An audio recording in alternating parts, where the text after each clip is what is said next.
All right, as I was mentioning at the end of the break, the bill is actually H.R. 350, H.R. 350, Domestic Terrorism Prevention Act of 2021. The Senate leader, Chuck Schumer, filed cloture, meaning that he says we're going to have a vote on it. It's expected to be tomorrow, as I mentioned, so I would encourage you to contact your two senators. A hack of Chinese police servers revealed photographs and documents shedding new light on the horrific abuse that Uyghur minority has undergone at the hands of the communist Chinese. The data includes thousands of photographs of detained people and describes a shoot-to-kill policy for those who try to escape the concentration camps. Joining me now to discuss the situation is Dr. Adrian Zenz, Senior Fellow in China Studies at Victims of Communism Memorial Fund. Dr. Zenz, welcome back to Washington Watch. Yeah, thank you for having me. Let me begin first with when did this information become available? When did this data come into the hands of those that could analyze it? So this information was offered to me several months ago, and I basically have been spending quite a bit of recent time on this, and passed it on several months ago to several major media outlets to analyze and publish together. So as harrowing as it is to see these images and read the abuses, does this hack simply confirm what we suspected or that we already knew, or is there new information here as well? It quite substantially confirms what we knew and gives further for things that we kind of speculated about. I mean, we knew that the re-education internment camps were being run like prisons. We knew about police guards and those kinds of things. But we didn't know, for example, that in the watchtowers of those camps, the police guards are supposed to use sniper rifles, like the same as the military, that they're supposed to use tripod-mounted machine guns. Again, the same as the People Liberation Army.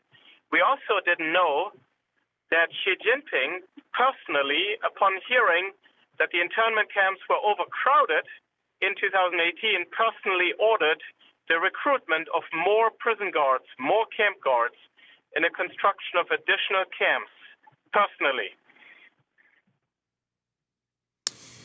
The Chinese Communist Party has said and claimed that these re-education camps are voluntary, and it's only to stamp out extremism and to unify the Chinese people. But these documents would suggest that this is anything but voluntary.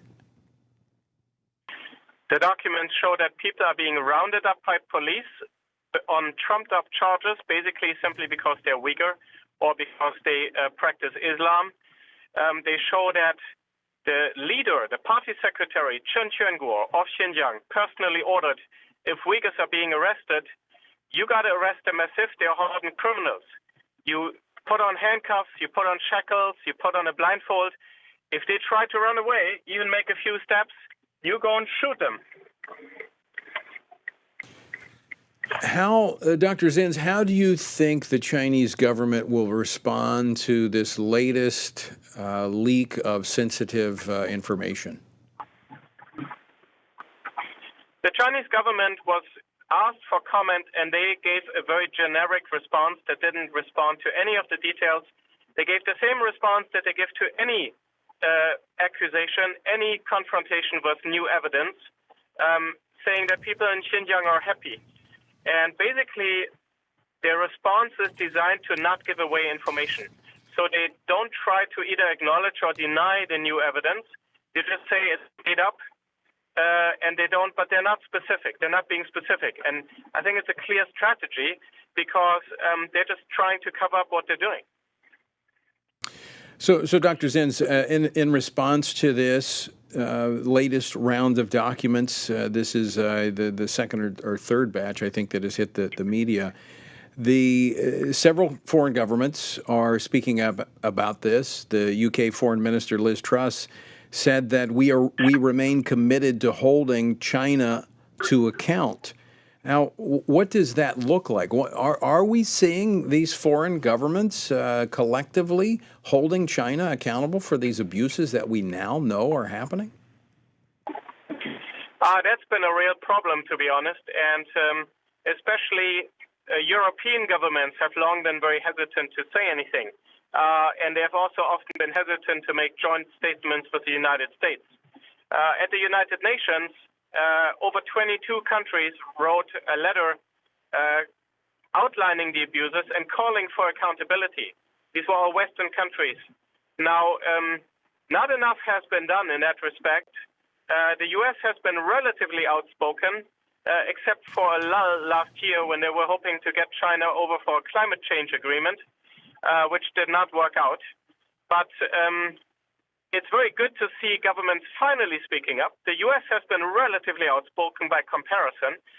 It's good to finally see Germany speaking up. Germany has been terrible, absolutely horrible, just keeping everything quiet and being really reticent to call the child by its name. Now, the German foreign minister made a very clear and unusually concise and clear statement on the matter.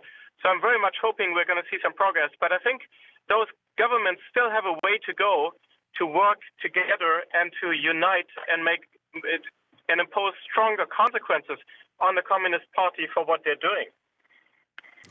One final question for you, Dr. Zenz. I cannot think of any more evidence that would be needed to come to a conclusion of what the Chinese Communist Party is doing to the Uyghurs and other religious minorities. It was declared as genocide. I cannot see what is missing for the rest of the world to come to that conclusion. The answer is that nothing is missing now.